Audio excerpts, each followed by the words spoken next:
Salut tout le monde, aujourd'hui on va voir ensemble comment créer notre première page en HTML. Donc pour commencer, dans le chapitre précédent, on a vu ensemble comment est-ce que tu installes tes équipements, ton environnement pour créer ton premier site internet. Donc on a vu qu'on devait créer un serveur local, ou bien pour la méthode cool en fait, comme on avait dit, on doit glisser-déposer le fichier dans notre navigateur. Bon, que tu aies créé ton fichier, que tu souhaites glisser-déposer ton fichier, ou que tu aies installé un serveur local sur ton ordinateur, on va voir les deux façons, de toute façon ça changera pas grand chose. Donc tu dois avoir un fichier. Donc normalement dans ton fichier de serveur local, t'as un dossier qui est nommé htdocs ou 3w comme l'AG. T'auras plein de fichiers à l'intérieur de ça. Ce qu'il faut que tu fasses, c'est que tu supprimes tout ce qu'il y a dans ce dossier. Parce que c'est là qu'on va y mettre notre site.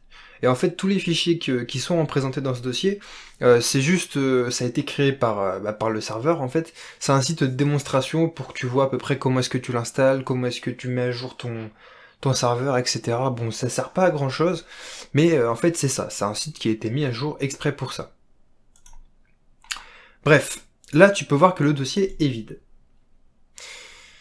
Pour accéder, si tu as un serveur local, je ne parle pas de ceux qui ont choisi de faire le glisser-déposer, si tu as un serveur local, il faut que tu ouvres la page localhost après avoir activé ton serveur. Donc pour activer, tu tapes le nom de ton serveur, par exemple moi c'était WAMserver. Je vais pas l'activer sinon ça va me couper la vidéo. J'ai eu le tour il y a quelques minutes, ça m'a fait un petit peu rager, mais bon, c'est les aléas de YouTube, on dira. Donc tu lances ton serveur, donc ton WAMserver, ou ton MAMP, ou ton XAMPP, ou tout ce que tu veux, tu lances ton serveur. Une fois que tu l'auras lancé, ici tu auras une petite icône verte. Tu cliques dessus, tu verras. Donc tu as démarré les services, arrêter les services. Donc ça c'est pour démarrer le serveur, arrêter le serveur. Ça MySQL, on verra après, enfin pas dans cette vidéo-là, dans ce cours-là, c'est avec PHP, donc PHP qui est juste au-dessus, donc c'est pour gérer les bases de données. Apache c'est ton serveur web, donc là tu peux gérer les versions de PHP, etc. Ça nous sert à rien pour l'instant. Là tu as le répertoire, donc ça c'est le répertoire où tu dois mettre ton site. Vos virtualhost, on en parlera plus tard. Là, t'as phpMyAdmin, c'est pour PHP, on s'en occupe pas non plus. Et là, t'as localhost, et là, ça va vraiment nous intéresser. C'est là que notre site va s'afficher. Donc, si je clique dessus, tu vas voir que ça va m'ouvrir cette page-là, localhost. Donc là, je vais réactualiser. Il nous affiche index off. Et vous voyez qu'à l'intérieur, il n'y a rien. Donc, nom, dernière modification, taille, description. Ça va te lister tous les fichiers. Et tu vas voir que t'as strictement rien, parce que c'est normal. Ton dossier ne comporte aucun fichier. Donc moi je te propose qu'on commence tout de suite à créer notre premier texte en HTML. Donc pour commencer, on va faire un simple Hello World qu'on va ensuite enregistrer. Donc on fait Save As. Tu fais bien attention, surtout, hein, c'est important, à enregistrer ton dossier dans ton fichier dans ton dossier 3W ou htdocs. C'est super important, sinon tu verras pas ton site s'afficher. T'écris index. Je vais te dire pourquoi index. Index, c'est lorsque tu vas sur un site internet comme Facebook, YouTube, etc., ton navigateur va chercher la page index. Parce que index, en fait, ça signifie c'est la première page qui va être affichée sur ton site internet. Si t'as pas de page qui s'appelle index, donc si ça s'appelle, je sais pas moi, Simpson, je ne sais pas pourquoi, hein, tu verras, on va voir après, que ta page ne va pas s'afficher tout de suite. Il faudra que tu sélectionnes le nom de la page pour que ça l'affiche, etc. C'est vraiment pas ce qu'on cherche et c'est pas ce qu'il faut faire.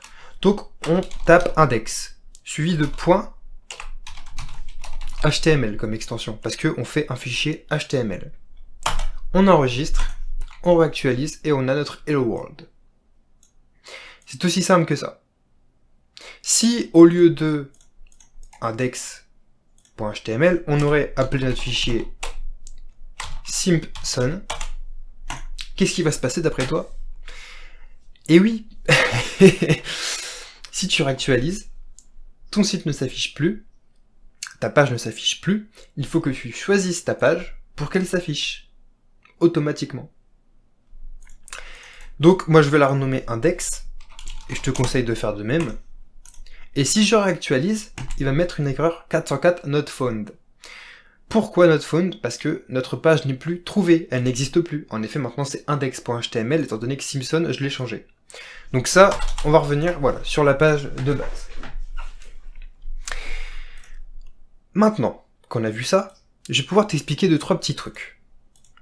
Pour voir notre code depuis de n'importe quelle page, on fait afficher le code source de la page en cliquant sur le clic droit et afficher le code source. Donc on voit notre source, il n'y a rien du tout, c'est normal, il y a Hello World. Donc le code qu'on voit là, c'est exactement le code qu'on a dans Sublime Text.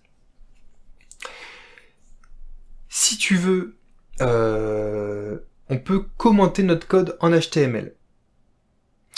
Donc comment est-ce qu'on commente notre code? En fait c'est simple, par exemple là je dis que c'est Hello World, donc j'ouvre un chevron, je fais un point d'exclamation, suivi de 2 petits traits. Pour finir mon commentaire, je refais 2 petits traits, et je ferme le chevron. Et là je peux écrire absolument tout ce que je veux, ce ne sera pas interprété. Donc par exemple, si dans les commentaires j'écris... Ouais, peut-être que je sache écrire aussi.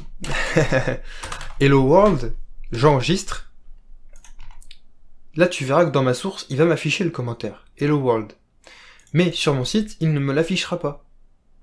Donc le principe du commentaire en HTML, en fait, c'est super pratique. Ça va te permettre, lorsque tu auras des sites beaucoup plus complexes, de te repérer dans ton code. Donc tu vas mettre un commentaire en début de page pour dire ceci est le début de la page, ne pas oublier de mettre un telle option, ceci est mon menu, ne pas oublier dans la prochaine version de rajouter un nouveau lien dans le pied de page de mon site internet, etc. Tu verras que ce sera super important et même en CSS, tu verras que les commentaires, ça va devenir vite indispensable pour nous. Donc là, on a vu les commentaires, on a vu comment afficher du texte, tout ça, c'est super cool, etc. Vraiment, bon, c'est génial. Mais ce site-là, en soi, on peut pas... Comment dire? C'est pas du tout optimisé, c'est pas comme ça qu'on fait un site en HTML. Là, on a fait notre première page, c'est vachement bien, mais c'est pas comme ça qu'on fait. Donc je vais t'expliquer comment est-ce qu'on structure notre page en HTML de façon officielle, et c'est ce qu'il faudra faire, parce que sinon ton site ne marchera plus, à un moment il sera beaucoup trop complexe, et on pourra pas rajouter de style à nos éléments, tout ça, ça va être vraiment très embêtant. Juste avant, je vais te montrer comment est-ce que tu fais si tu n'as pas installé de serveur. Donc si tu n'as pas installé de serveur, tu as ton dossier, tu as enregistré ton fichier dans ton dossier, tu prends ton dossier, enfin ton fichier qui est dans ton dossier, et tu le glisses. Et voilà. Ça t'ouvre le site en fait, tout simplement. Donc toi c'est comme ça que tu vas suivre le cours avec nous, si t'as pas installé de serveur local. Donc tu vois que le lien c'est, il va naviguer en fait dans tes dossiers, dans tes sous-dossiers pour afficher ta page. Moi c'est pas cette méthode là que je vais utiliser au long de ce cours, et je ne parlerai plus jamais de cette méthode là dans ce cours. Donc si vraiment tu veux suivre ce cours comme il se doit, je te propose d'installer un serveur local, et pour ça je te propose de voir le dernier chapitre qu'on a vu ensemble. Donc, on est parti. Je resupprime tout. Donc là, on a une page blanche. Il faut que tu saches en HTML que le code de base en HTML, c'est tout ça. Donc je vais écrire le code et je vais t'expliquer juste après à quoi est-ce que ça correspond. Voilà. Ça, c'est le code de base d'une page HTML. Tu verras que si je réactualise, il ne se passe strictement rien, c'est normal, et il n'y a rien de déclaré. Donc ça ici, c'est notre... Ouais, si je commence à faire des bêtises, ça va pas le faire. Voilà. Ça ici, c'est notre doctype HTML. Donc ça, c'est pour la version HTML5. Parce qu'avant, c'était une grosse phrase énorme, il y avait plein de trucs après, du style comme ça. C'était long à écrire, etc.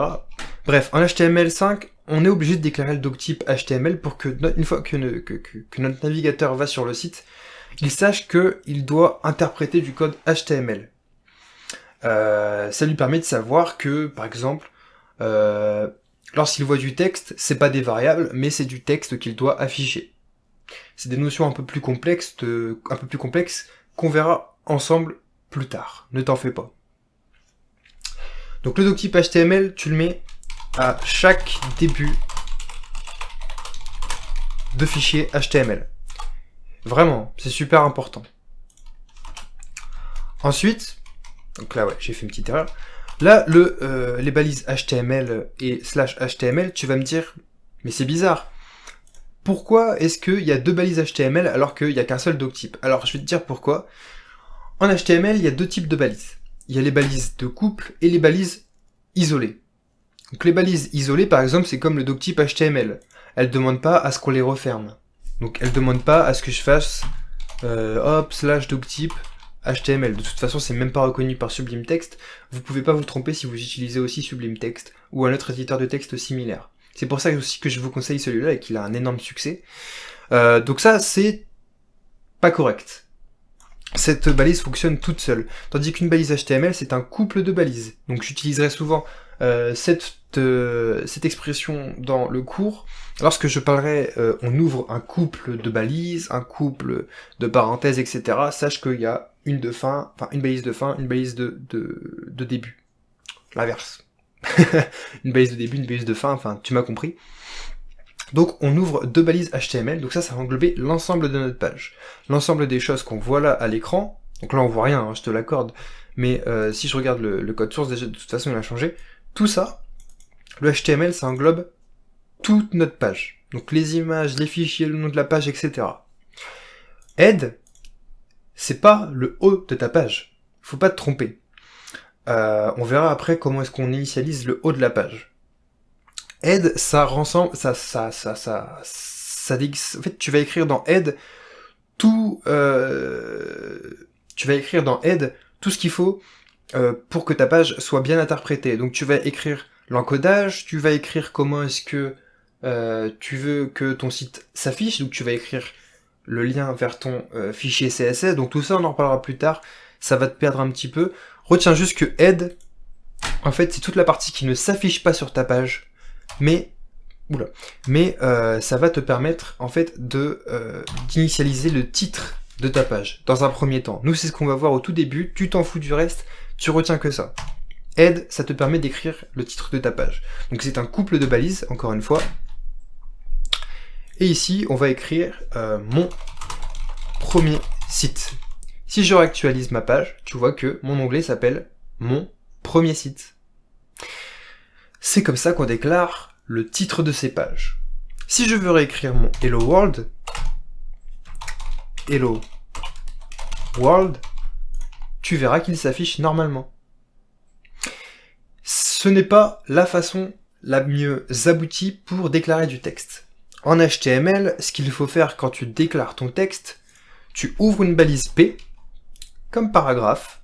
Tu te dis que tu veux écrire du texte, c'est compris comme un paragraphe. Donc tu ouvres ta balise P et tu la fermes, car c'est une balise de couple.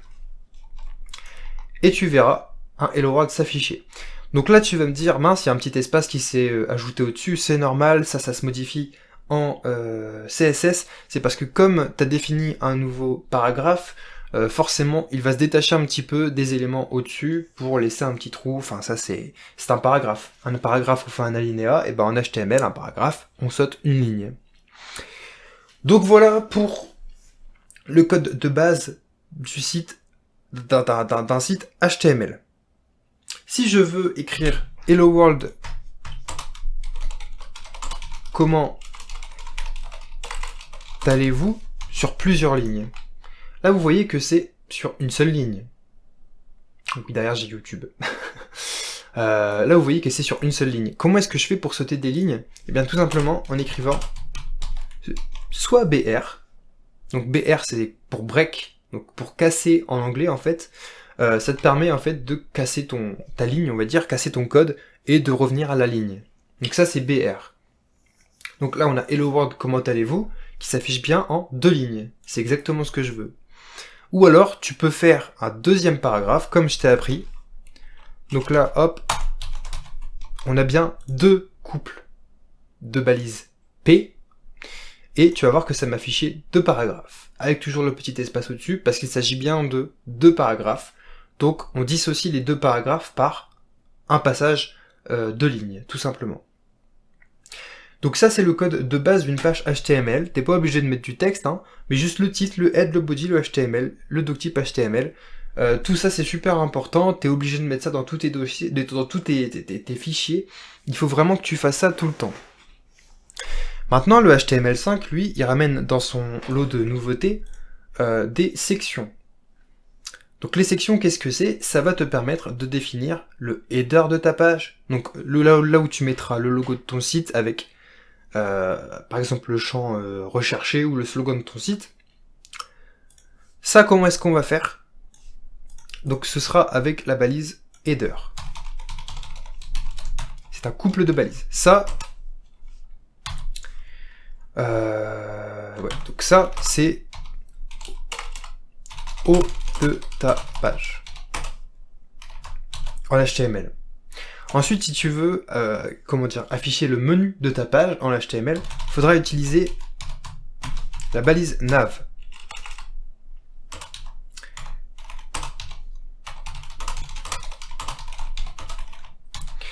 Voilà, ça affiche la barre de menu de ton site. Alors quand je dis que ça affiche la barre de menu de ton site, faut que tu fasses attention.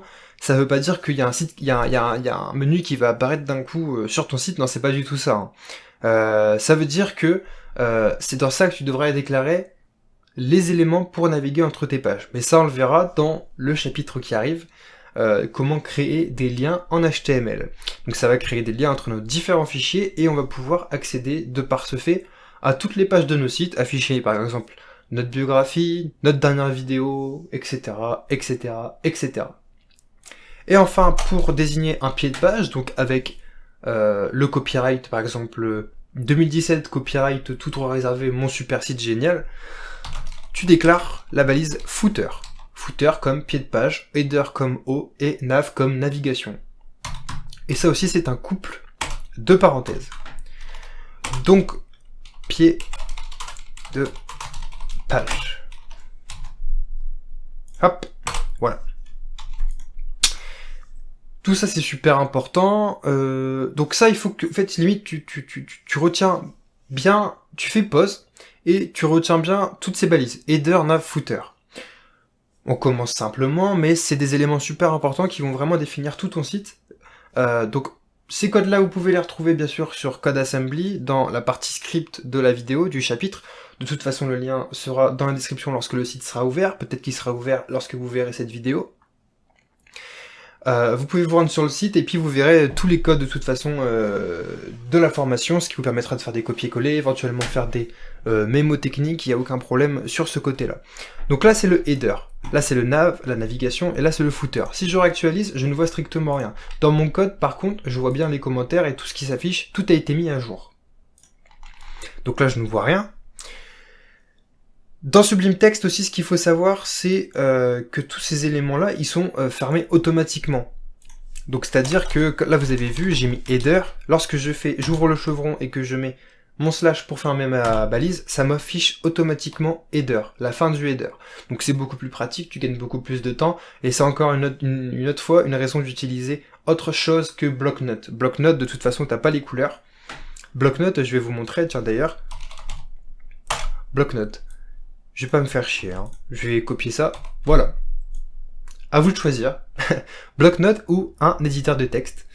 Ça a la même fonction, hein. Vous pouvez faire les mêmes choses, mais c'est beaucoup moins bien indenté, il n'y a pas de couleur, vous ne vous repérez beaucoup moins bien. Après, chacun son style, hein. Mais voilà, c'est super important.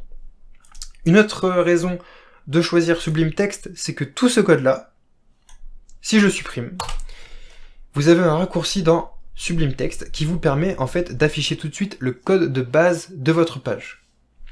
Donc vous écrivez tout simplement HTML. Vous voyez qu'il y a un menu qui s'ouvre, un petit onglet. Si je clique dessus, j'ai tout le code de base d'une page HTML qui s'affiche. C'est aussi ça la puissance de Sublime Text. Alors bien sûr, l'indentation n'est pas correcte, hein, elle n'est pas bonne, c'est pas comme ça qu'on indente son code.